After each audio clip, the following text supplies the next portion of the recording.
Auto album को click करते ही फोटोसेंस automatic album design mode में कन्वर्ट हो जाता है। इस ऑप्शन की मदद से आप ऑटोमेटिक एल्बम डिजाइनिंग का काम शुरू कर सकते हैं। ऑटोमेटिक एल्बम डिजाइन करने के लिए सबसे पहले फाइल में जाके न्यू प्रोजेक्ट पे क्लिक करते हैं, या तो यहाँ पे क्लिक करके भी आप न्यू एल्बम प्रोजेक्ट बना सकते हैं। न्यू एल्बम प्रोजेक्ट पे क्लिक करते ही न्यू एल्बम का एक फॉर्म आ जाता है। यहाँ पे हमें जिस भी पार्टी का नाम लिखना हो या जिस भी पार्टी का हम एल्बम बना रहे हैं उसका नाम लिखना है। यहाँ पे हम ट्रेनिंग के लिए एल्बम बना रहे हैं, तो यहाँ पे मैं ट्रेनिंग एल्बम नाम का प्रोजेक्ट बनाता हूँ। इसके बाद सेव पाथ में जाके इसी एल्बम प्रोजेक्ट को जहां भी हम सेव करना चाहते हैं तो वहां का पाथ दे देते हैं। सैंपल के तौर पे हम इस प्रोजेक्ट को डेस्कटॉप पे सेव करते हैं। यहाँ पे एल्बम कैटेगरी में जाके वेडिंग एल्बम सिलेक्ट करते हैं। इसके बाद एल्बम साइज में जाके जिस भी साइज का एल्बम आप बनाना चाहते हैं उस साइज को हम सिलेक्ट करेंगे। यहाँ पे वही साइज दिखाएंगे कि जिस साइज के टेम्पलेट्स आपने फोटोसेंस प्रीमियम के पोर्टल से डाउनलोड किए हैं। यहाँ पे फिलहाल हमने सिर्फ 1236 की साइज के ही टेम्पलेट डाउनलोड किए हैं, इसलिए 1236 में से बनने वाली डिजाइन ही हमें दिखा रहे हैं। तो सबसे ज्यादा अभी मार्केट में चल रही है 1236 और 1440, तो हम फिलहाल यहाँ पे 14x40 का एक प्रोजेक्ट बनाते हैं। इसके बाद फोटो पाथ में ओरिजिनल फोटो का पाथ हम दे देते हैं, जहां पे हमारी कैमरा फाइल्स पड़ी हुई हैं। इस सिस्टम में हमारी कैमरा फाइल सी ड्राइव में फोटो व्यू नाम के फोल्डर में पड़ी हुई है। ये मैंने फोल्डर सिलेक्ट कर लिया। इसके बाद टेम्पलेट पाथ के ऑप्शन में जहां भी आपने फोटोसेंस प्रीमियम में से डाउनलोड किए हुए टेम्पलेट इंस्टॉल किए हैं उस ड्राइव का पाथ देना है।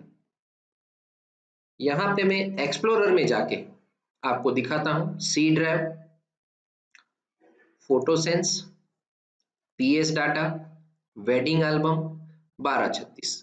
तो यहाँ पे हमारे सारे टेम्पलेट स्टोर हुए हैं। आप जो कुछ भी डाउनलोड करते हैं वो जो भी ड्राइव सिलेक्ट करके आप डाउनलोड करेंगे मतलब इंस्टॉल करेंगे तो उस ड्राइव में फोटोसेंस के फोल्डर में ही वो सीधा इंस्टॉल हो जाएगा। पाथ वो ऑटोमेटिकली स्टोर कर लेगा। तो अगर आप सी ड्राइव के बदले अगर दूसरे किसी ड्राइव में आपने टेम्पलेट इंस्टॉल किए हैं तो आप उसका भी पाथ दे सकते हैं। यहाँ पे हमारे पास सिस्टम में सिर्फ एक ही ड्राइव है और हमने उसी ड्राइव में इंस्टॉल किया है, तो मैं सी ड्राइव का पाथ दे देता हूँ। ओके के बटन को क्लिक करते हैं। जैसे ही हम ओके के बटन को क्लिक करते हैं तो ये देखिए नीचे फोटो गैलरी में हमारे ओरिजिनल फोटोग्राफ्स आ गए हैं जिनका पाथ हमने फॉर्म में सिलेक्ट किया था। अब ऑटोमेटिक एल्बम डिजाइन करने के लिए हमारे पास 3 ऑप्शंस अवेलेबल है, बैच एल्बम, ऑटो पेज और टेम्पलेट्स। बैच एल्बम की मदद से हम सभी फोटोज का एल्बम अपनी रिक्वायरमेंट के हिसाब से एक क्लिक से ही बना सकते हैं। तो सबसे पहले हम बैच एल्बम पे क्लिक करते हैं। जैसे ही हम बैच एल्बम पे क्लिक करते हैं तो हम बैच एल्बम मोड में आ जाते हैं। यहाँ पे हमारे पास 2 ऑप्शन है, कस्टम बैच और फिक्स बैच। कस्टम बैच में हम हर पेज के हिसाब से फोल्डर सिलेक्ट करके यहाँ पे क्विक क्रिएट करके रो एल्बम पेज क्रिएट कर सकते हैं। अगर हम पर्टिकुलर फोटोज के मतलब के फिक्स कुछ फोटो के एल्बम बनाना चाहते हैं तो यहाँ पे फिक्स बैच में जाते हैं। पर पेज हमें जितने भी फोटोज लेने हैं उतने फोटो हम सिलेक्ट करते हैं। मिसाल के तौर पे हम यहाँ पे 5 फोटो लेना चाहते हैं, तो आप देखिए यहाँ पे हमारे टोटल फोटोज 55 है, तो 5 फोटो के हिसाब से हमारे 11 एल्बम पेज बनेंगे। इतना करके सीधा हमें रेंडर ऑल पेज पे क्लिक करना है। जैसे ही हम रेंडर ऑल पेज पे क्लिक करेंगे तो हमारा एल्बम डिजाइनिंग स्टार्ट हो जाएगा। ये देखिए यहाँ पे प्रोसेसिंग रो एल्बम पेज हमारे सामने आ गया है। तो जैसे जैसे एल्बम बनते जाएंगे मतलब एल्बम के पेज बनते जाएंगे, डिजाइनिंग होता जाएगा, वो ऑटोमेटिकली पीएसडी और जेपीजी दोनों ही फॉर्मेट में सेव होते जाएंगे। ये फाइल्स हमने जहां भी प्रोजेक्ट बनाया है, मतलब कि इस प्रोजेक्ट को हमने डेस्कटॉप पे सेव किया है ट्रेनिंग एल्बम के नाम से, तो उसी फोल्डर के अंदर हमारी सारी फाइलें एक के बाद एक स्टोर हो जाएंगी।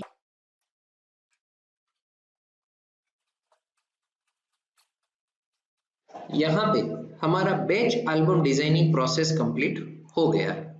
ये मैंने ओके कर दिया। हम बैच एल्बम मोड में से बाहर आ जाते हैं। यहाँ पे यूजर डिजाइन के अंदर हमारे सारे एल्बम पेज सेव होके आ गए।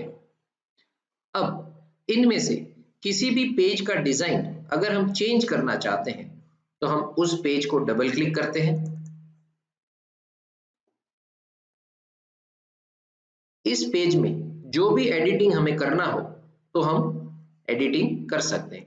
समझो यहाँ पे ये टेक्स्ट हमें नहीं चाहिए, हम डिलीट कर देते हैं।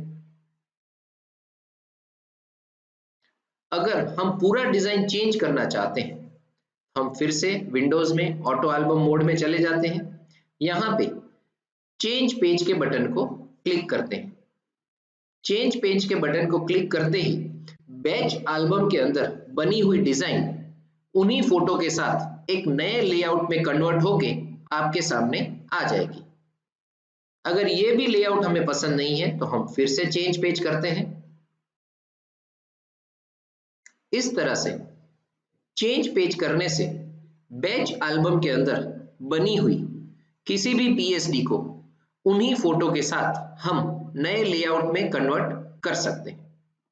अब हम इसे सेव कर लेते हैं।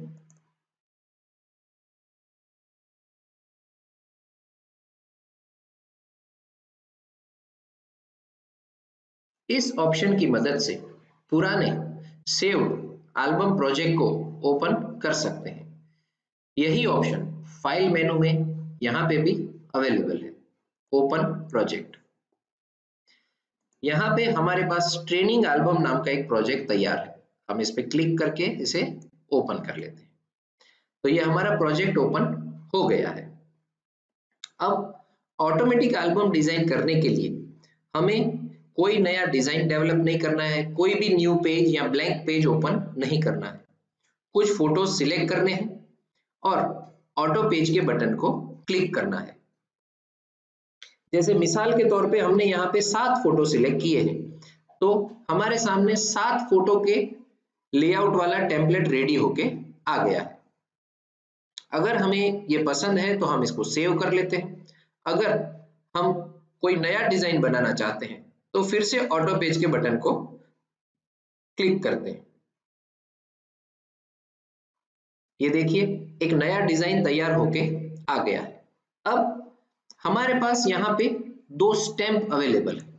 इन स्टैम्प का यूज हम कुछ ऐसे फोटोग्राफ्स वहां पे पेस्ट करके कर सकते हैं जो कि मेमोरेबल थिंग्स हो या किसी को हम हाईलाइट करना चाहते हो। तो ये मैंने स्टैम्प यहाँ पे सिलेक्ट किया और इस फोटो को डबल क्लिक किया। ये देखिए मेरा फोटो यहाँ पे ऑटोमेटिक अटैच हो गया है। अब दूसरा स्टैम्प सिलेक्ट करते हैं।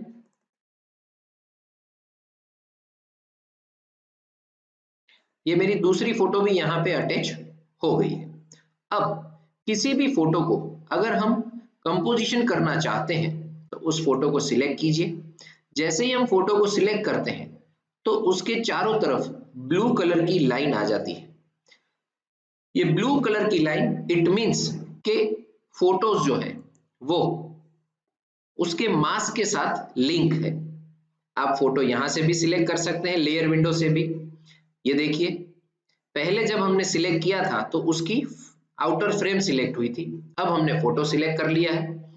ये फोटो सिलेक्ट है, उसके साथ उसकी ब्लू बॉर्डर आ रही है, मतलब कि वो फोटो मास्क के साथ अटैच है। तो उसको आप अगर छोटा बड़ा करेंगे तो वो मास्क के साथ छोटा बड़ा होगा।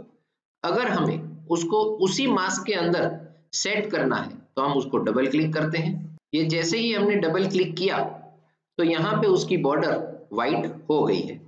अब हम उसको यहाँ से कंपोज कर सकते हैं।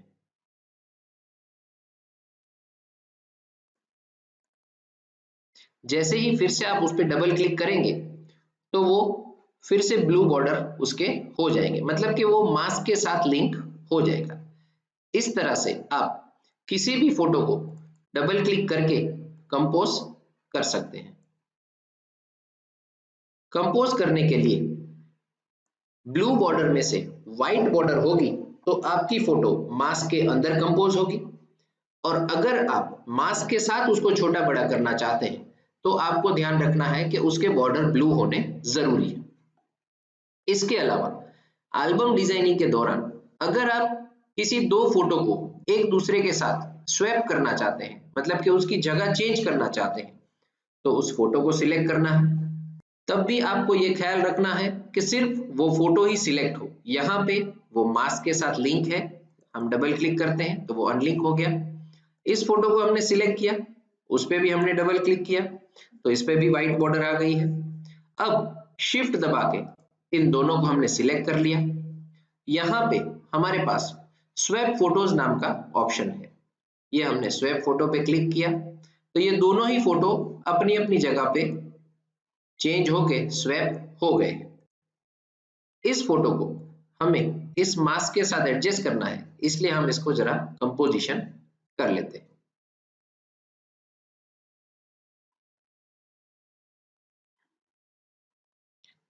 तो इस तरह से हम आसानी से ऑटोमेटिकली एल्बम डिजाइनिंग कर सकते हैं। फाइल में जाके सेव कर लेते हैं 001। जैसे ही आपका एल्बम पेज सेव होगा तो उसमें यूज्ड सभी फोटोज के ऊपर ग्रीन बॉर्डर आ जाएगी। इस फोटो के ऊपर ग्रीन बॉर्डर नहीं है क्योंकि ये फोटो इसमें यूज नहीं हुआ है। अब हम दूसरा पेज बनाते हैं। यहाँ पे हम कुछ फोटोग्राफ सिलेक्ट करते हैं। इस बार हम ऑटो पेज के बदले टेम्पलेट का यूज करते हैं। टेम्पलेट के बटन को क्लिक करते ही हम टेम्पलेट मोड में चले जाते हैं। यहाँ पे हमारे सिलेक्टेड फोटोज के हिसाब से, उसके कॉम्बिनेशन के हिसाब से हमें टेम्पलेट दिख रहे हैं। इसमें से जो भी टेम्पलेट हमको अच्छा लगता है उस टेम्पलेट पे हमें जस्ट डबल क्लिक करना है। जैसे ही हम डबल क्लिक करेंगे तो उसी टेम्पलेट में हमारे ये सारे फोटोग्राफ अटैच होके एक नया डिजाइन तैयार होके आ जाएगा। ये हमारा एक नया डिजाइन तैयार हो गया है।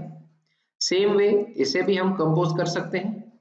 इस तरह से फोटो सेंस के अंदर ऑटोमेटिक एल्बम डिजाइनिंग हम बैच एल्बम, ऑटो पेज और टेम्पलेट तीनों में से किसी भी तरह से कर सकते हैं। यहाँ पे हमें पूरा काउंटिंग दिखाएगा प्रोजेक्ट का। जितने फोटोज हमारे यूज हो गए हैं उनको कट करके यहाँ पे अनयूज फोटोज के नंबर दिखाएंगे, और जितने एल्बम पेज सेव हुए हैं उतने एल्बम पेज दिखाएंगे। फिलहाल हमने एक एल्बम सेव किया है तो एक दिखा रहा है। अब हम एक और पेज सेव कर लेते हैं।